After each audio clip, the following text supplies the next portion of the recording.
안녕하세요. 김태훈의 현명한 투자자 방송 시작하겠습니다. 오늘은 HD 현대건설기계에 대해서 좀 말씀드리겠는데요. 이 회사는 현대중공업 내부에 있던 건설 장비 회사가 이제 별도 법인으로 분할돼서 나오면서 만들어진 회사입니다. 그러면서 또 이쪽이 그 국내 건설 시장이나 또 해외 건설 붐을 타고 이제 해외 수출도 많이 하고 있는 그런 업체이기도 하죠. 국내 시장, 내수 시장보다는 해외 시장이 훨씬 더 큰 업체이기도 합니다. 하지만 아직까지 뭐 미국의 캔터필러나 뭐 일본의 고마스 같은 이런 그 세계적인 기업에 비해서는 아직 규모가 좀 작은 편이고, 하지만 두산 인프라코를 HD 현대가 인수하면서 장기간에 걸쳐서 그 두산 인프라코와 이 현대 건설기가 합병을 할 가능성이 크고, 이럴 경우에는 세계 10위 안에 드는 건설 장비 회사가 될 가능성이 높습니다. 이런 부분들을 좀 주목해서 보셔야 될 거고, 장기적인 관점에서 봐둘 필요가 있는 종목이라는 생각이 드는데요. 2022년까지 건설 장비 업체들의 글로벌 시장 점유율을 보게 되면 중국 업체들의 약진을 볼 수가 있습니다. 그만큼 중국은 내수 시장이 충분히 있고, 글로벌 경기가 나빠져서 수출이 좀 어렵다 할지라도 내수 시장이 워낙 크기 때문에 내수 시장만으로도 이 중국 기업들은 글로벌 실적을 낼 수 있는 그런 규모이기도 하죠. 여기다가 이제 중국이 갖고 있는 히토류 광산들 지금도 여전히 개발하고 있는데, 이 히토류 광산들이 꾸준히 개발되고 있기 때문에 이런 건설 장비들의 수요가 꾸준한 것이라고 볼 수가 있는 것이죠. 자, HD 현대 건설산업이 전체 1분기 실적 기준으로 봤을 때 전체 매출액의 이 건설 기계, 뭐 이런 쪽에서 그 굴삭기 같은 거죠. 이런 것들이 이제 전체 매출액의 78%, 그다음에 그 산업 차량 이런 쪽이 13%, 그다음에 그 외 부품 쪽이 8% 정도 매출 비중을 차지하고 있고요.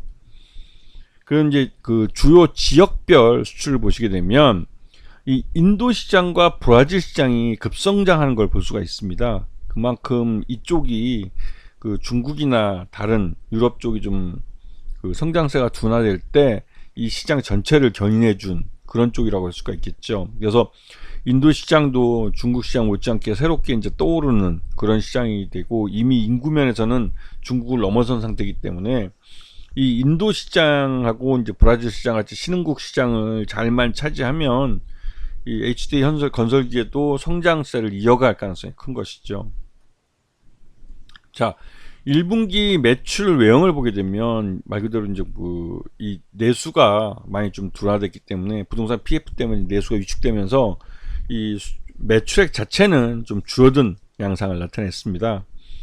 하지만 이제 영업이익도 이 매출 내용이 줄어든데도 불구하고 매출 내역도 그래도 530억 정도 꾸준히 내고 있고, 단기 순이익도 458억 정도 달성을 해서 나름대로 이제 그 확실한 자기 시장을 갖고 있는 종목이라고 할 수가 있겠죠. 그리고 이제 이 회사의 최대주는 전체 지분의 36.18%를 갖고 있는 HD 현대 쪽이고요. 그러다 보니 이제 HD 현대그룹과 이제 현대의 테두리 안에서 이 해외 쪽에 진출을 좀 활발히 하고 있는 그런 업체이기도 합니다.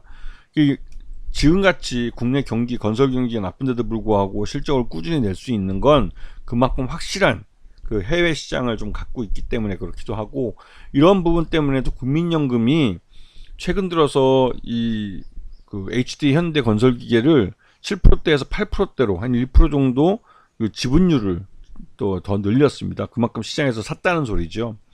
그러면서 이제 주가도 많이 오르게 됐고, 또 그 지금 현재 보면 그 주주가치 제고에 대해서 이 HD 그 현대 건설기에는 그 자사주 취득과 소각 이런 면에서 적극적으로 수익이 나는 부분을 주주들에게 환원하겠다고 얘기를 해왔고, 실제로 자사주 매입과 소각을 지금 진행하고 있습니다. 그 현금 배당도 고배당을 하고 있는 회사로 볼 수가 있죠. 자, 그러면 지금 현재 작년 하반기 때에서 이제 기준금리 인상 이런 부분 때문에 주가가 많이 좀 하락을 했고, 이것 때문에 이제 건설 경기가 많이 위축되면서 국내외 건설 경기가 많이 위축되면서 이제 많이 힘들었었는데, 그 국내보다는 해외를 중심으로 해서 이 건설 경기가 다시 살아나기 시작하면서 그 점차 주가는 이제 회복세를 나타내고 있습니다. 그래서 그 HD 현설기계 같은 경우 1분기 실적 기준으로 봤을 때 적정 주가시 한 14만 5천 원 정도 평가되고 있어서 지금 주가는 굉장히 저평가되어 있는 회사로 볼 수가 있는 것이죠.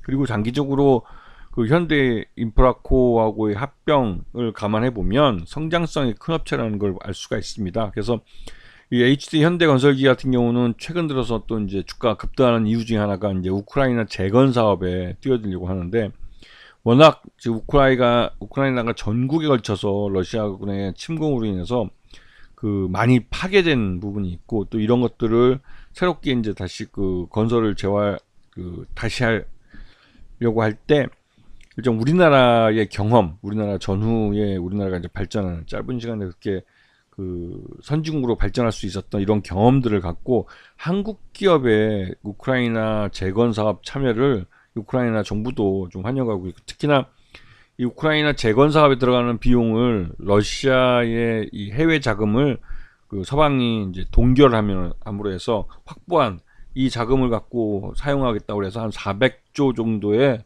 그 이 러시아 해외 자산을 지금 서방이 확보한 상태입니다. 그 이거를 이제 우크라이나 재건에 대해 사용하겠다는 것이죠. 그렇게 되면 그 여기다가 또 이제 그 도널드 트럼프 미국 대통령이 될 가능성이 크기 때문에, 도널드 트럼프가 미국 대통령이 될 경우 즉각적으로 우크라이나에 대한 지원을 끊어서 그러니까 러시아와 우크라이나 전쟁을 끝내겠다라고 큰 소리를 치고 있었고, 또 실제로도 그럴 가능성이 높다고 전문가들이 많이 평가하고 있기 때문에, 그 도널드 트럼프가 올 11월 달 미국 대선에서 승리한다면 그 우크라이나에 대한 재건 사업이 생각보다 좀 빨리 시작될 가능성이 큽니다. 그래서 이 우크라이나 재건 사업에 관련된 종목들에 대해 시장에서 관심이 좀 많아지고 있는 상황이죠. 그런 면에서 HD 현대건설기계는 관심권에 두고 보셔야 될 종목이라고 생각이 듭니다. 아시겠죠? 자, 오늘 방송 여기서 마치겠습니다. 감사합니다.